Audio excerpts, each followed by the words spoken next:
So he's describing the breaking of light out of darkness.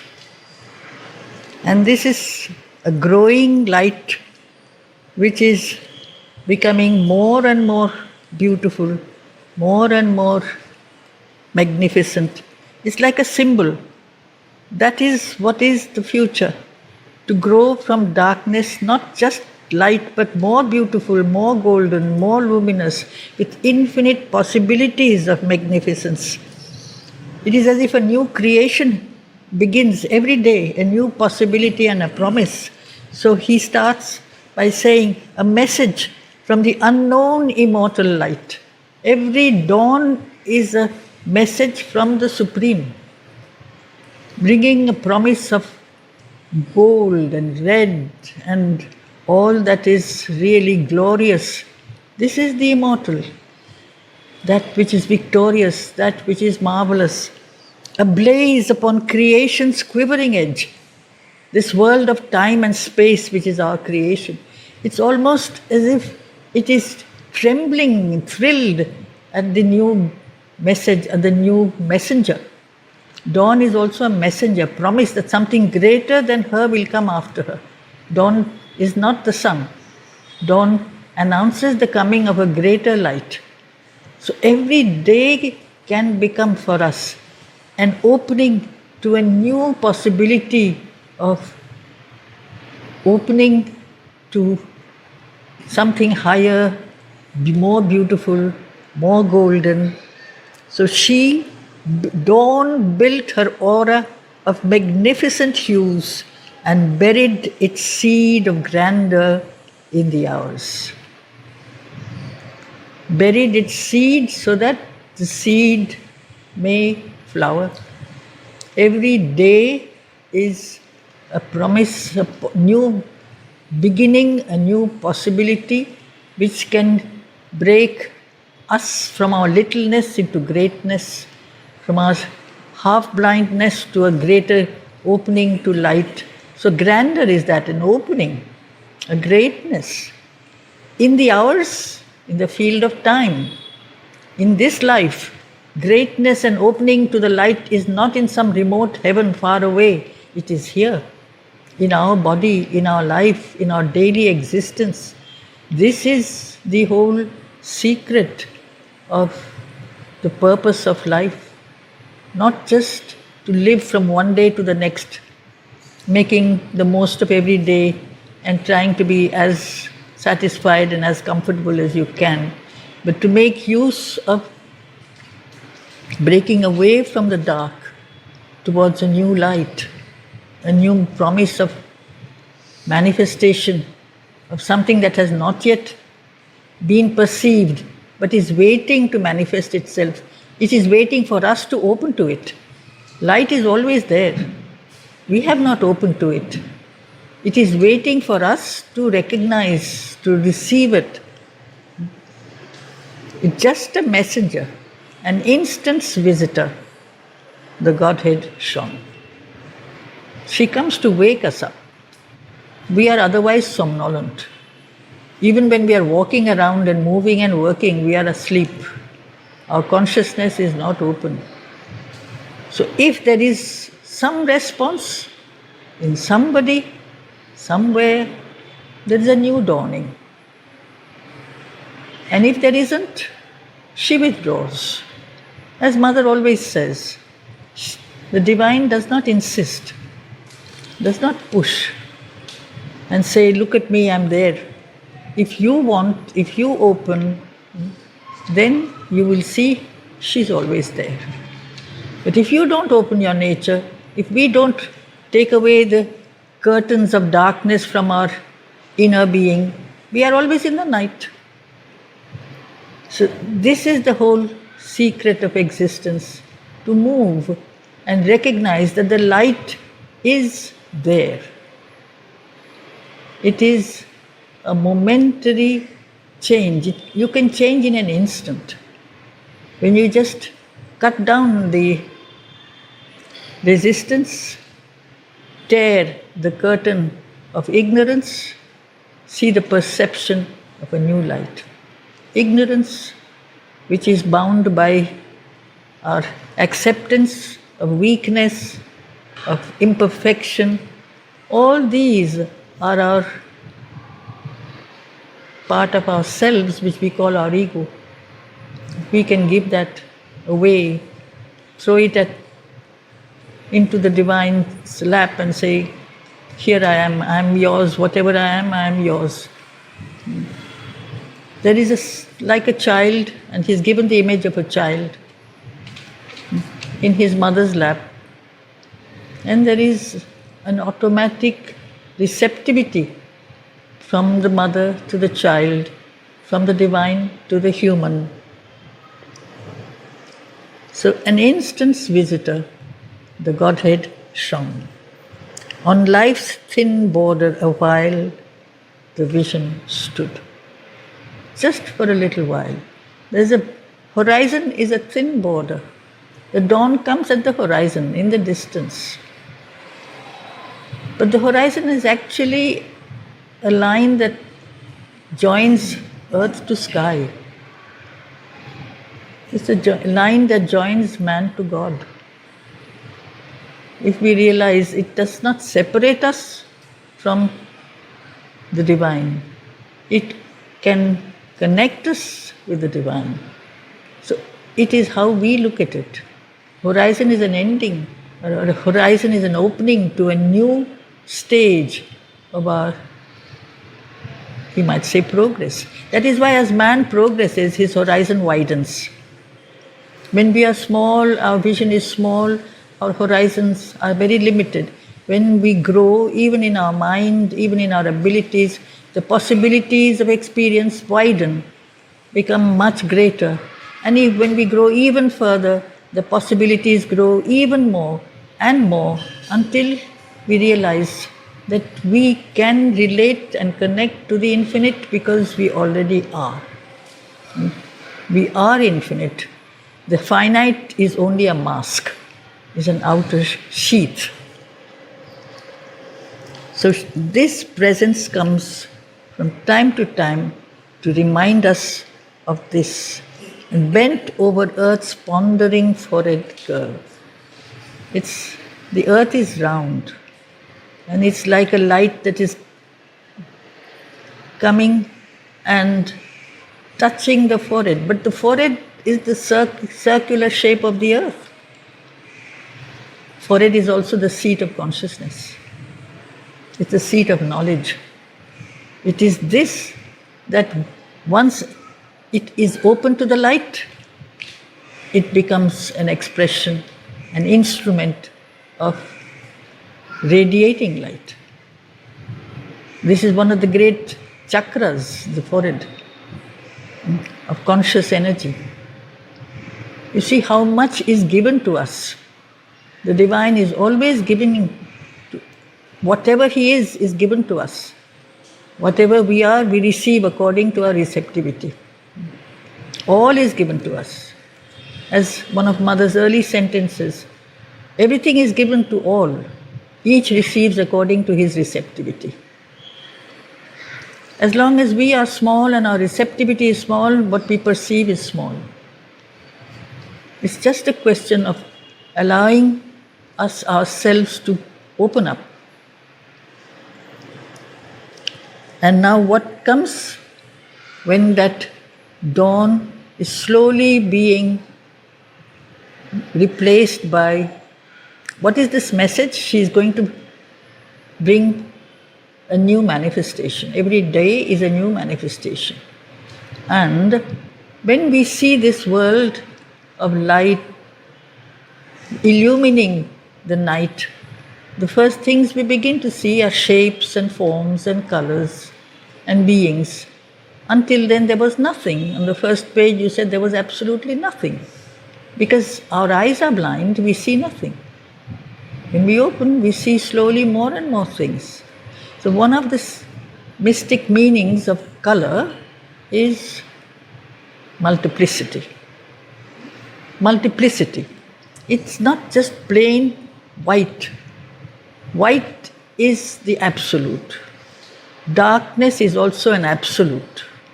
But between the two, there is the rainbow. So he gives the image of the iridescence. Iris is the goddess of the rainbow. And the rainbow is what breaks the white light into 7 lights, 7 colors, symbolic of these different worlds. There are 7 worlds. Multiplicity, so many names and shapes and forms and beings, all of them are expressions of the one. The worm and the god, man and the beast, the bird and the flower, everything is essentially him. So there is multiplicity behind the unity behind the multiplicity. The one manifests himself in the many. That is one of the central supramental principles. In the Supermind, it is not only said by Sri Aurobindo that matter is an expression of the spirit, but the one breaks himself into the many and yet remains the one. He becomes everything and yet remains him. So whatever you say, have the sense of secret unity behind all creatures, in all things. All things are different. We don't have to be copies of each other. Everything is a possibility, a manifestation of the infinite. The infinite manifests himself infinitely, variously, and yet it is the same infinite.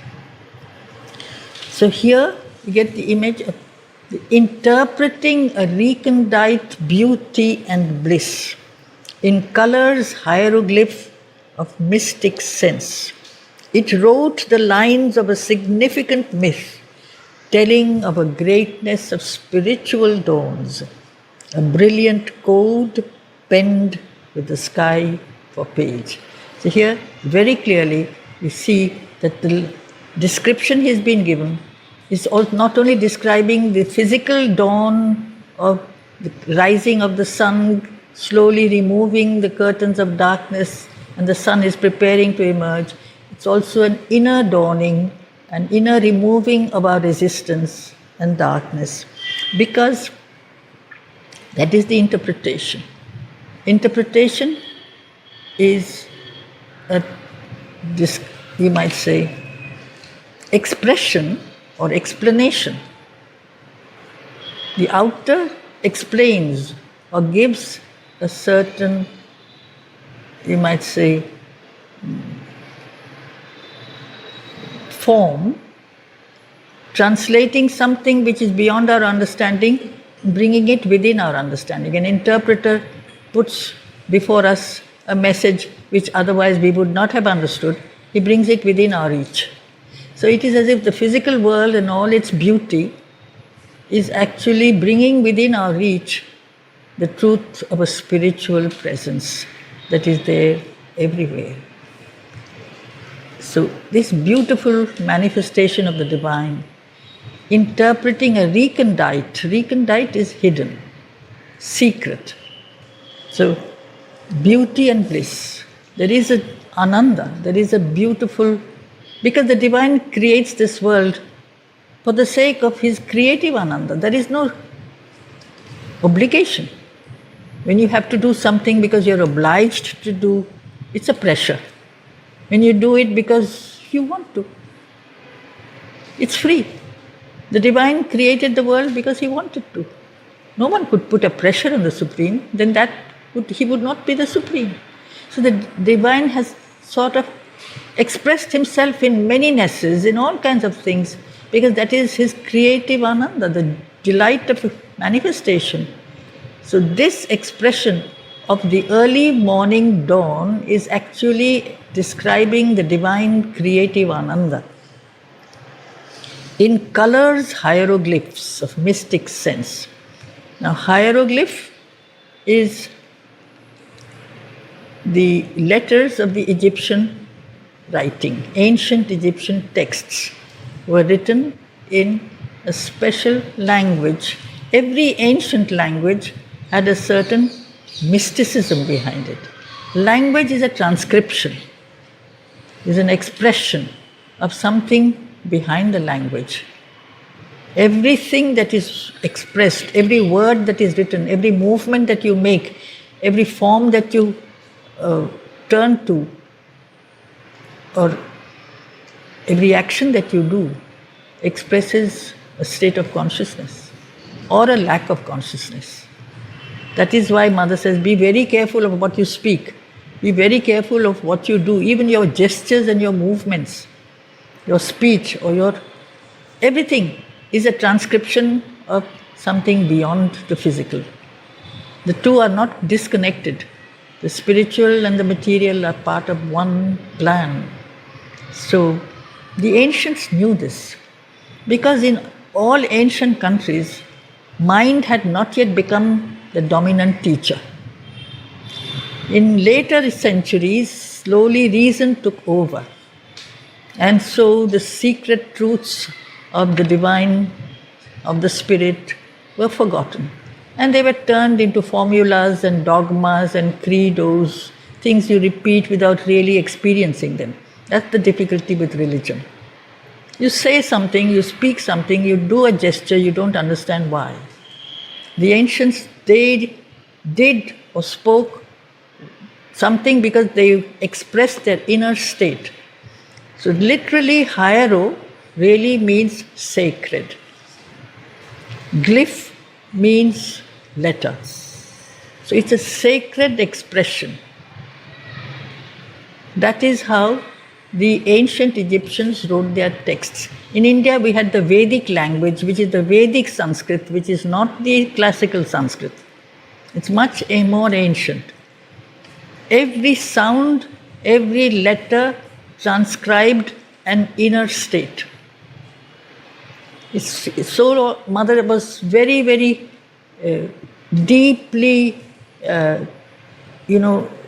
she had studied the ancient Egyptian culture.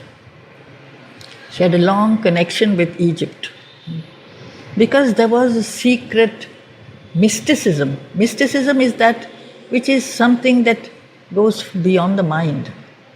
Mind logicizes, explains through logic, through reasoning. Mysticism is something you have to experience. It's of the spirit. And if we don't have that opening, if we don't have that ability to open to the spirit, for us, mystic language remains ununderstood, misunderstood. Not only misunderstood, not understood at all. They become only sounds. So here he's giving us very clearly the secret of the world of manifestation, of color, of manyness. Colors, hieroglyphs. So every aspect of every form is, or every shape, every color, every change is transmitting a spiritual significance. That is a hieroglyph. It transmits a spiritual message, of therefore mystic sense. Mystic is that which is really beyond the mind, connects the individual to the divine. It wrote, this dawn wrote the lines of a significant myth.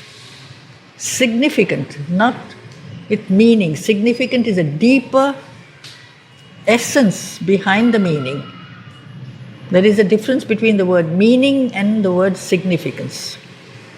In the word meaning, you have simply the dictionary meaning of a word. Significance is what it stands for, what is behind the meaning. And that is how perhaps we all should read anything, even one line, and you try to see what is behind. The vibration that is there, the movement and the power, the possibility of an experience that is waiting for us. If we can enter into that, we can connect with another truth, because the same divine is in us, the same power is in us, but we have blocked it with the developing mind. Mind, as Sri Aurobindo has written, reason was the helper, reason is the bar. When man was still completely ignorant, reason helped us. Now that he has arrived at a certain stage, reason has become a barrier. That is the whole problem. Sometimes, therefore, there is the power of suggestion. It's not a meaning. You see something, it gives you an experience. It suggests, you say, this is not true. This is a myth. People use the word myth sometimes for something that is not true. In fact, it is a greater truth.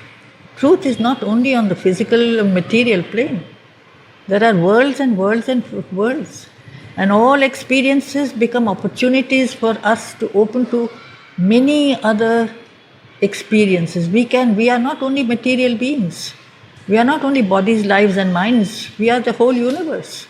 If something in us can connect with that which is behind the surface. That is why very, very often also Sri Aurobindo explains that in the foundations of Indian culture, much of the spiritual knowledge of India, because there he's referring to India, are hidden in its myths, in its legends, not in the philosophical discussions and treatises, but in the stories which you can tell children, because the child does not doubt, he does not hesitate, he is very open. It penetrates into his consciousness. So this was transmitted from age to age, from generation to generation, and the truths did not get disturbed. Otherwise, the thinking man comes and disturbs these truths with classifications and analysis and examinations, and you write philosophical texts. The child simply lives it from within. There is a gradual opening, and this is why it is better to be like a child very often. A child like a flower opens to the sun without questioning, shall I be able to open or shall I not be able to open? It just opens. The mind says, I don't understand these things, I can't do these things, can I try? Maybe I will not succeed. That is the barrier. So this is why nature is the field of manifestation of the divine. It does not hesitate, it does not doubt. All the play of colors of the dawn are like manifestation of the infinite glory of the divine. Therefore, telling of a greatness of spiritual dawns. Every physical dawn is an expression of an opening to a new possibility of manifestation. The opposition between the physical dawn and the spiritual dawn is not there, it is in our minds. Every morning the sun rises. Does it rise only in the sky? Or does it rise inside our heart, in our soul? Is there a breaking down of our sense of limitation, of our sense of being a small human being trapped in my littleness? I can break down that barrier. I can allow the light to flood my being as the sky allows the sun to flood the east and become something glorious. This possibility is given to us every day. Whether we take it or not, it's up to us. We reduce things to simplicity in a way that, yes, I will go and for 10 minutes I will sit and do meditation, and after that I'll take up my daily normal life. There is no such thing, truly speaking, as normal life. Everything can become part of the spiritual life. The opposition does not exist. It exists because we are narrow. We are comfortable with our narrowness, with our fixities. As Mother elsewhere has said, we are lazy. To be constantly open is very tiring. It requires a spiritual energy. Therefore, it wrote the lines of a significant myth, telling of a greatness of spiritual dawns, a brilliant code, penned with the sky for page. See, so clear. Code is a language or an expression which says more than it says.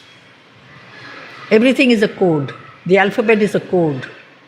It's not letters, it's thoughts. Every sentence is not a series of words. Behind every word, there is a thought. Behind every thought, there is an intelligence. Behind the intelligence can be an experience. Behind the experience is the Supreme. You can make use of every expression to go back to the origin. And that is one of the things, again, that Sri Aurobindo was very interested in. And he sort of complained to those who kept on writing letters to him that you are not allowing me to do, giving me time to do one of the things I wanted very much to do, the origins, to study the origins of Aryan speech. From where does language start? Why does man use the language that he uses to express what? What has made us choose words? Each word is actually projecting a thought.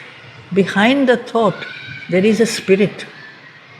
So to be able to connect with the spirit is what we are here for. We may use language, we may use expression, we may use art, we may use color, we can do any kind of work, it doesn't matter what. But everything is more than what it seems to be. And that is a code. Otherwise, a code is sometimes very simple. A telegraphic code is only dots and dashes. But it can send very powerful messages. So, a brilliant code, penned, written with the sky for page. Sky on the east, sky on the highest level of mind is sky also. So the symbolic significance of sky is the higher mind. That is why Indra, the god of the higher mind, is the god of the sky. Almost that day, the Epiphany was disclosed. So that day was a specially beautiful dawn. He says, the Epiphany is a revelation of a new promise, of a new light, of a divinity. That is why for the Christian, the Epiphany is the day the birth of Christ was revealed or was discovered by the kings of the East. That is just a symbol.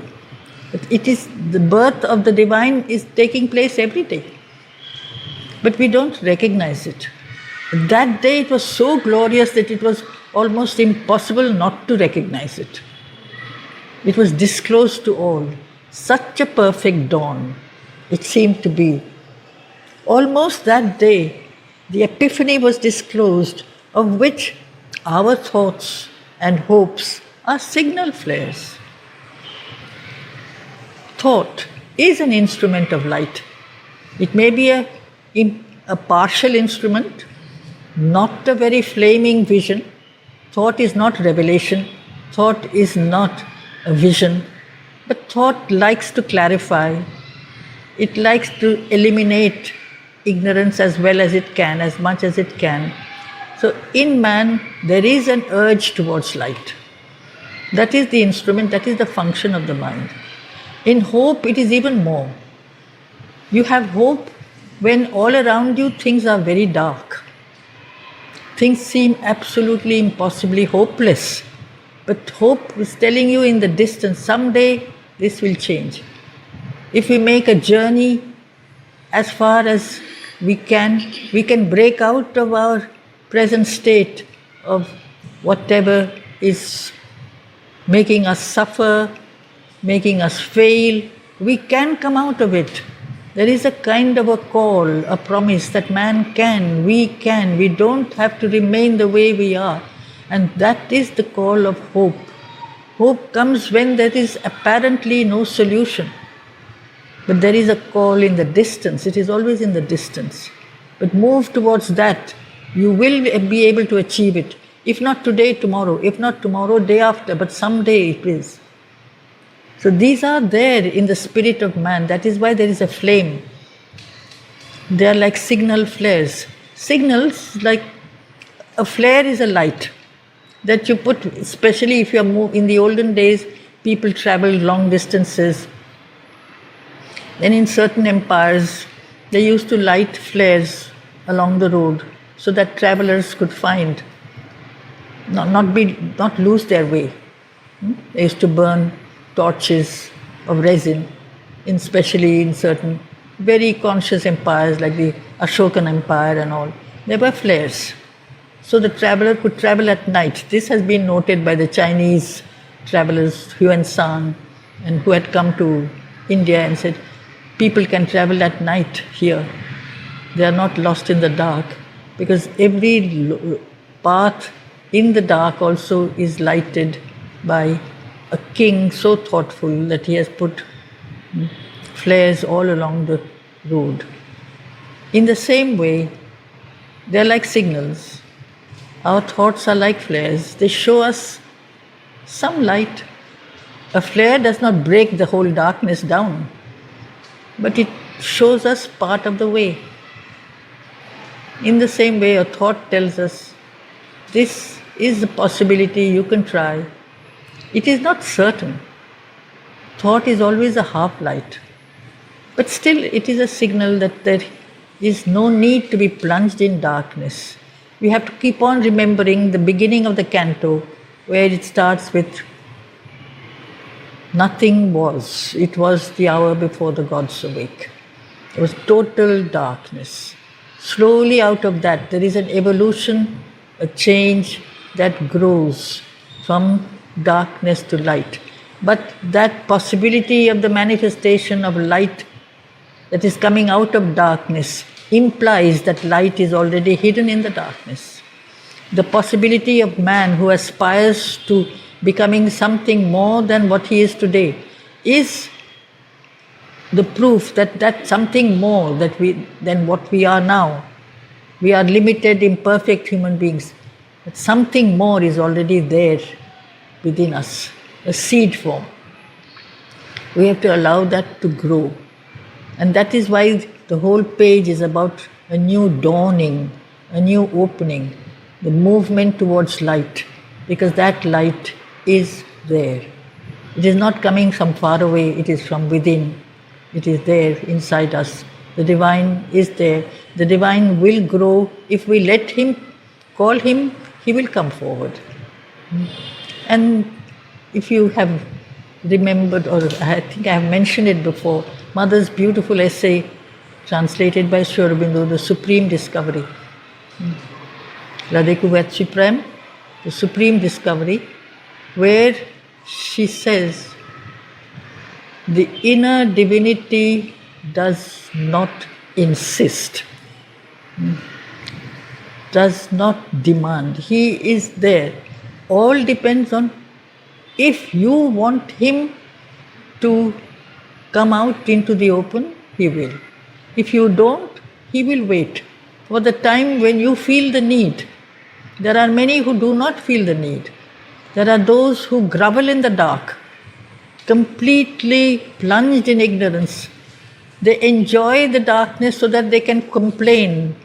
We suffer, but one of the great pleasures in man is to complain about how unhappy we are, how we are being badly treated, how we are being misunderstood, how God is unkind to me. And this is the self-pity, the sense of weakness, that which drags us back into our littleness.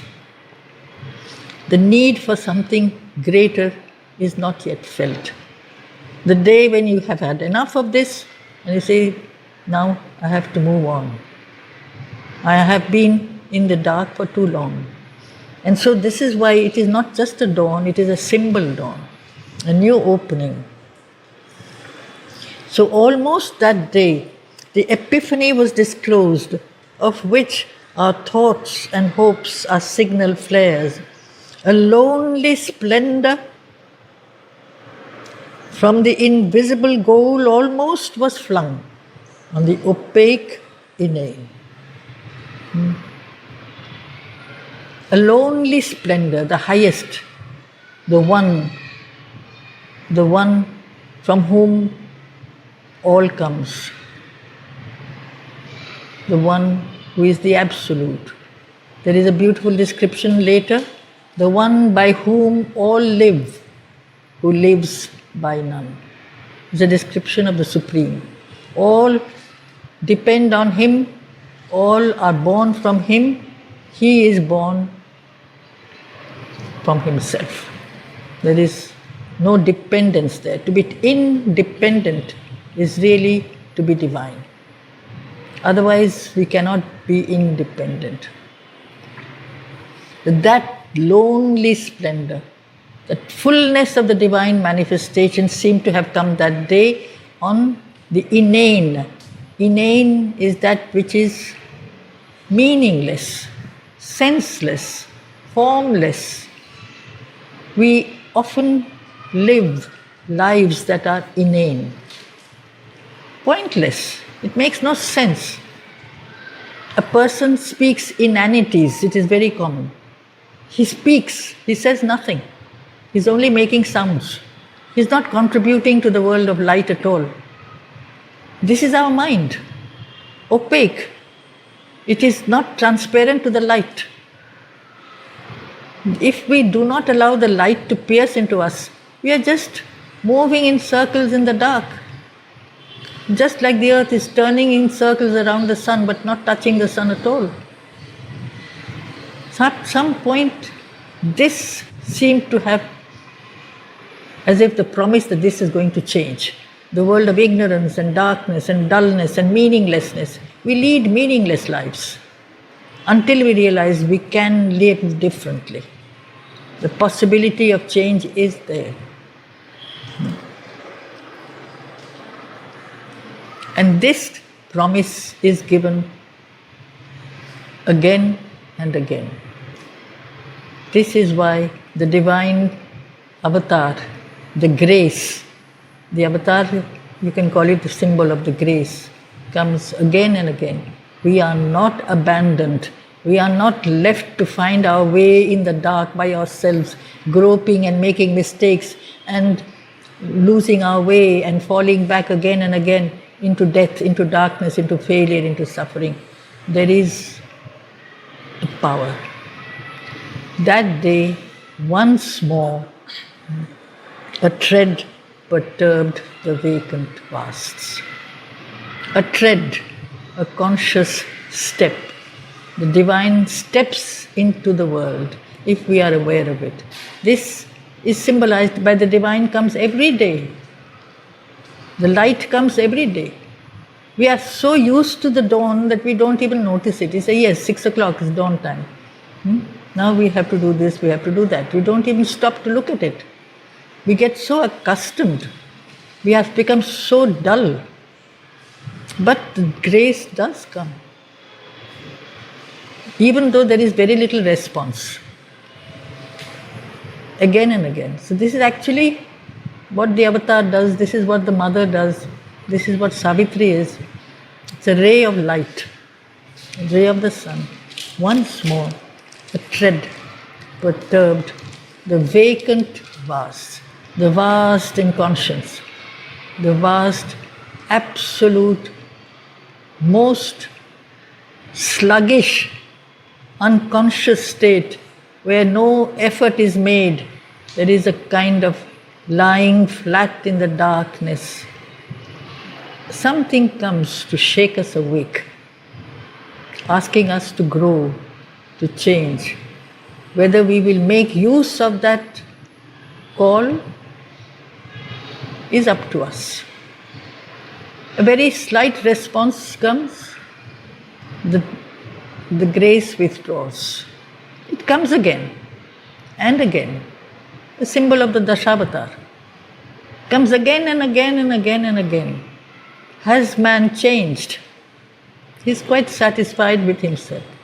He makes use of the grace, he calls the grace when he needs it to help him in his present state. But does he change fundamentally? He doesn't. It doesn't really make the grace impatient. She's infinitely patient. So here she has come again. Dawn comes every day. This is the symbol of the blessing that comes all the time. Once more, a tread perturbed the vacant vasts. It's a beautiful image of opposition that comes in the next line. Opposites, not opposition, opposites. Infinity's center. You can't, infinity doesn't have a center. Or a center is not infinite. Or is there no opposition? That is the main thing. The concentration of the eternal and the infinite is there in every minute, every second, every experience. The totality is present in all things. So that infinity is centered. It's a point, a center. Infinity is vast. The vast is in the small as much as the small is in the vast. That is one of the secret knowledges of the ancients also, that the great cosmos is present in the small, just like the small being like man is present in the cosmos.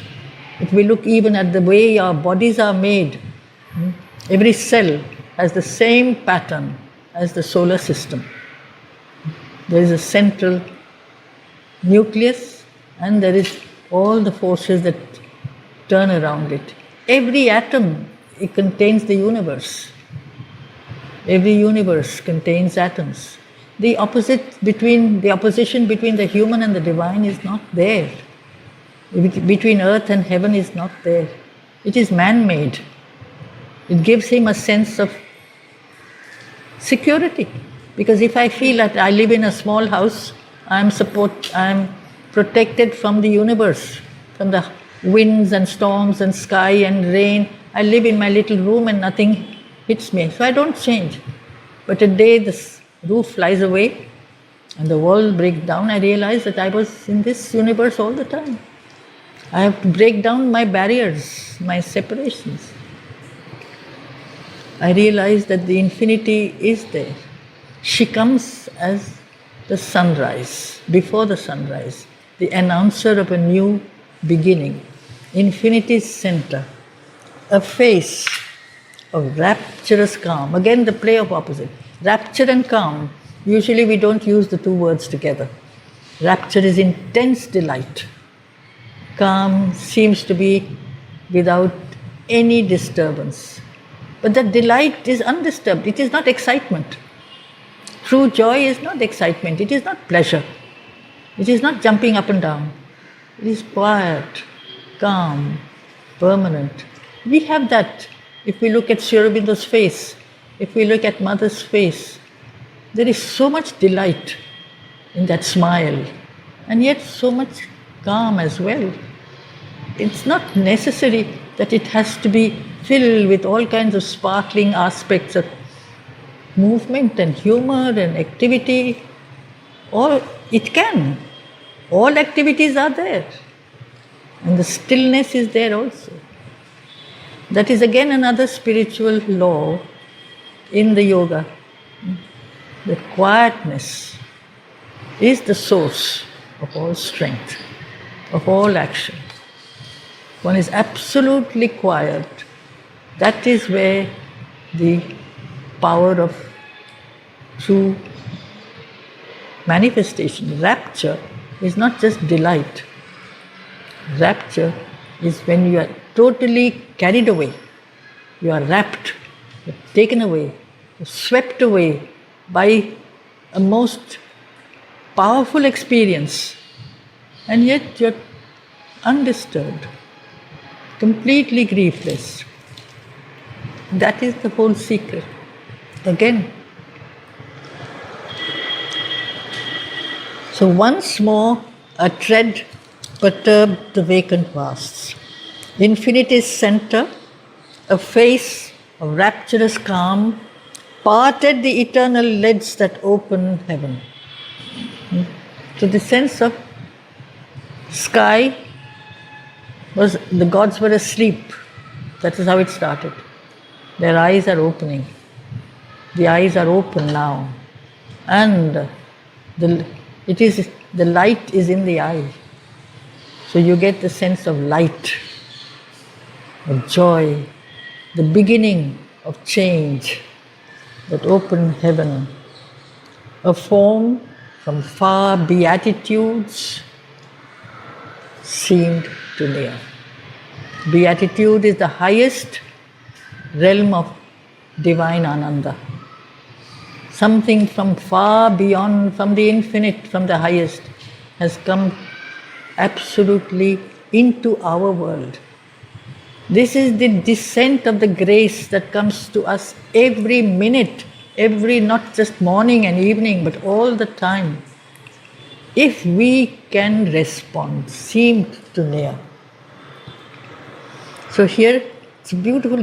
That is why, perhaps, when any mystic texts were written, in India especially, or in Greece also,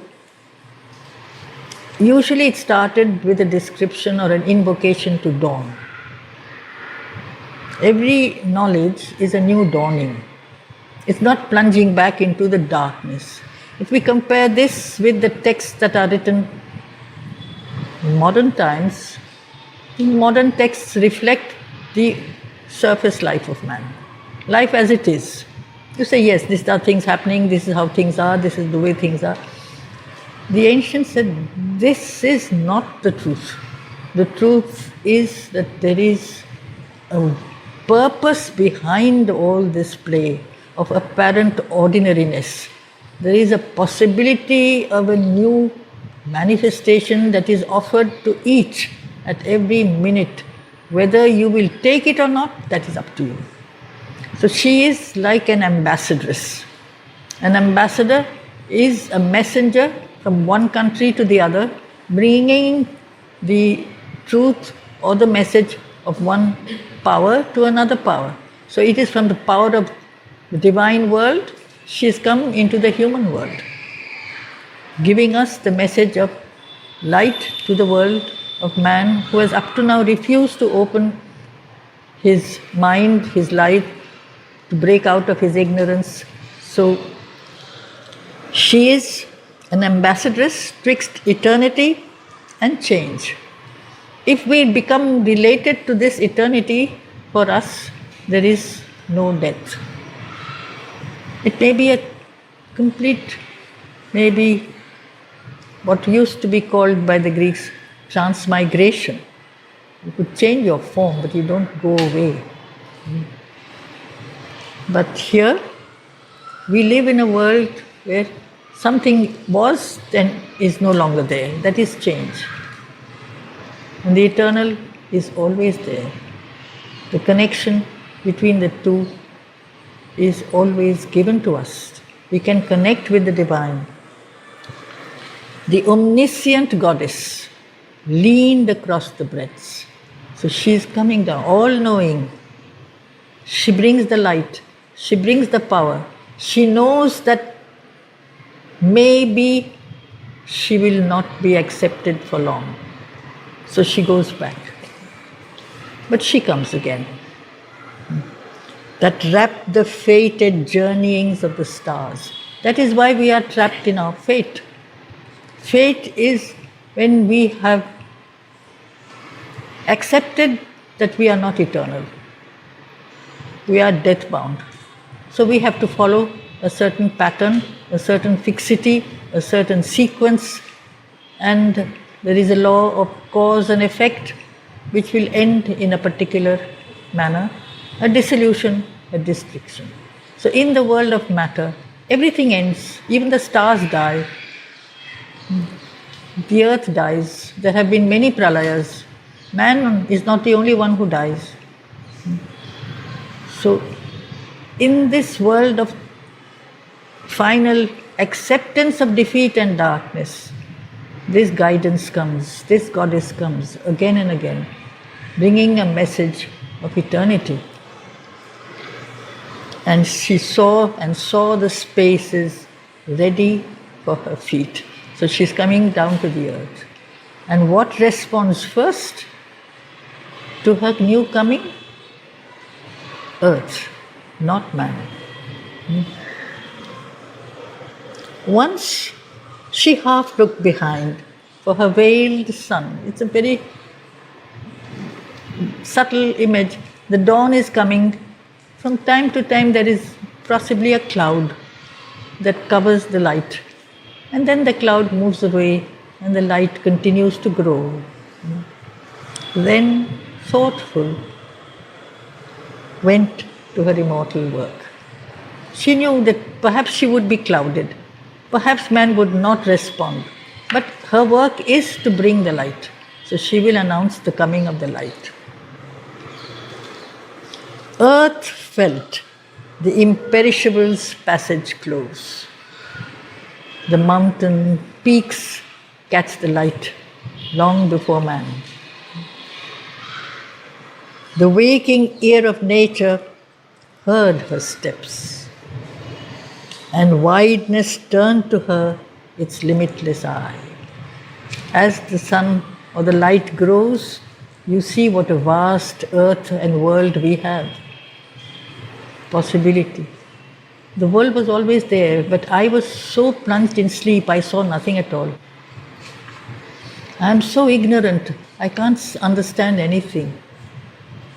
But more I open to the light, the more I realize the possibilities of manifestation that are there. The earth responds without questioning. So the light fills the plains, but first it fills the mountain tops, then it touches the higher slopes, then the rivers, they sparkle, then the birds begin to sing, the flowers begin to bloom. Man wakes up much later. So the waking ear of nature heard her steps, and wideness turned to her its limitless eye, and scattered on sealed depths, her luminous smile kindled to fire the silence of the worlds. On sealed depths, in the world of nature, there are nooks and crannies and corners. That light enters there, and you have the sparkle of a new river that was there, but it starts to sparkle in the sunlight. You see beauty that is always there, but now you notice it. Flowers begin to bloom. So this opening and response of nature to the sun is earth's worship to the divine. All grew a consecration and a rite. It's a spiritual offering of earth, of nature, which does not question, which accepts without doubting man is not yet there. You see, that is why one of Mother's simple guidances, be like a flower. A flower opens to the light without hesitation. Man hesitates, he doubts. All grew a consecration and a rite. It's a spiritual or a religious ceremony or a mystic ceremony. Air was a vibrant link between earth and heaven. You see the world, and the air sparkles with a new light. The wide-winged hymn of a great priestly wind arose and failed upon the altar hills. So the world is a temple. The wind is air in movement. It blows. It moves from one world to the other, one plane to the other. It's like the sound of a hymn, an invocation. And the hills are the high points of the earth. Mountains represent the aspiration of the earth. So they are like the altars of the temple. The high boughs prayed in a revealing sky. The trees mount upwards without hesitation.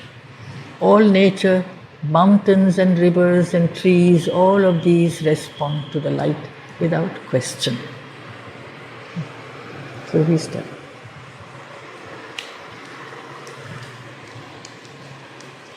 It's not yet the world of man, it is the world of nature.